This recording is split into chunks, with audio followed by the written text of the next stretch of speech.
everybody, Sean from Movie Assault here, and it is time once again for another video. This time around, it is episode 3 of the Halloween 15 for 2024. And this time around, I wanted to take a look at Werewolf of London from 1935. And I'm going to hold this up, and you're going to say, wait a minute, that's not Werewolf of London. Well, it is, kind of. This is The Wolfman, the Complete Legacy Collection from Universal Studios. It actually is a collection of films, and Werewolf of London is actually right there on it. If I can get that to focus, but it's right there.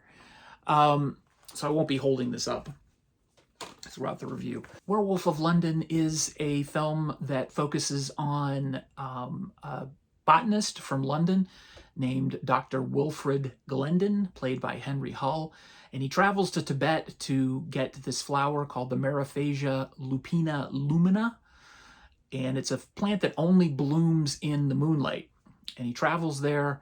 He obtains a sample of it, but before he does, he's attacked and bitten by this creature on the arm. And it's a pretty severe bite.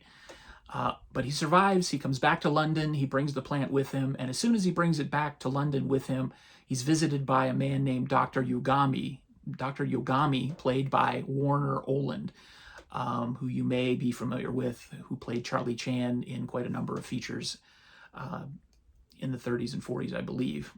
I'm not too familiar with him myself. I just learned about him, of seeing him in this movie, and I'm kind of intrigued by him because he's very good in this movie. Anyway, Dr. Yogami tells him two or three strange things. One is that he's met him before in Tibet, which Glendon doesn't remember. Two, that the plant that he's retrieved is an antidote for werewolvery. And three, that he knows at least two people in London who have been bitten by werewolves and will change into werewolves during the next full moon. And that the plant is an antidote for that. And so Dr. Glendon is kind of poo-pooing that idea. So he goes and he does some experiments, and he uses artificial moonlight, and he gets the plant to bloom. But when that artificial moonlight hits his skin, he notices that his skin sprouts fur.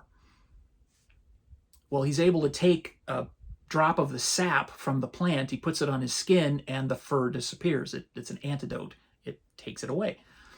So then, a day or two later, Yogami comes back and says he would like to get a couple of samples of this plant. And he also warns Glendon that if a werewolf isn't helped by this plant, they will kill the people that they love. Sort of a warning, because apparently Yogami knows that he is going to turn into a werewolf. And now Glendon knows that he's going to turn into a werewolf and possibly kill somebody that he loves. But he refuses to give up the plant because, of course, he can use it as an antidote. But now he knows that he's going to turn into a werewolf, and he has to live with that. So he knows he has the antidote. Everything's hunky-dory. Well, Yogami steals the antidote for himself. And now Glendon has to deal with the fact that he doesn't have an antidote, and he's going to turn into the werewolf. I'll leave it at that.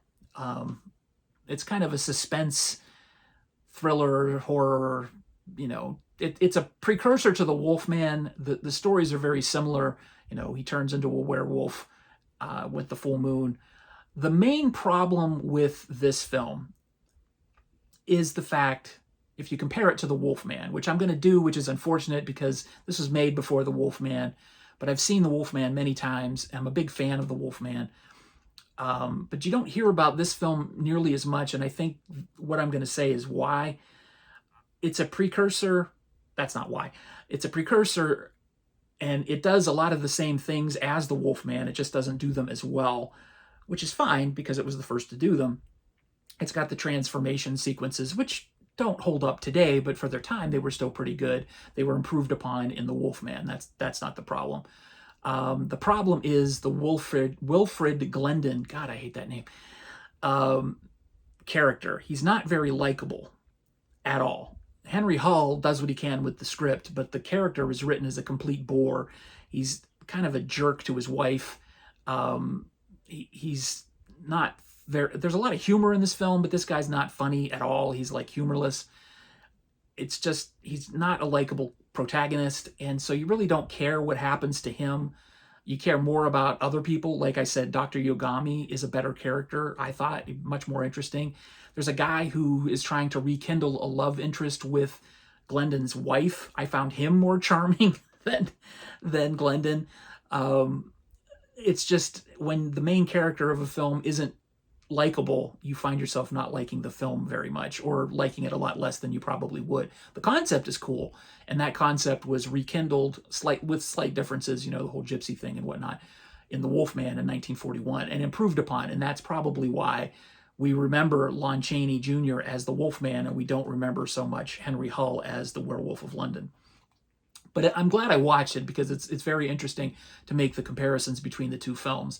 Unfortunately, I can only give it a 4 out of 10, but see it because it is worth watching for curio value. And in the Universal set, like I showed, it's on the Wolfman Complete Legacy collection. It does have value in terms of its historical value.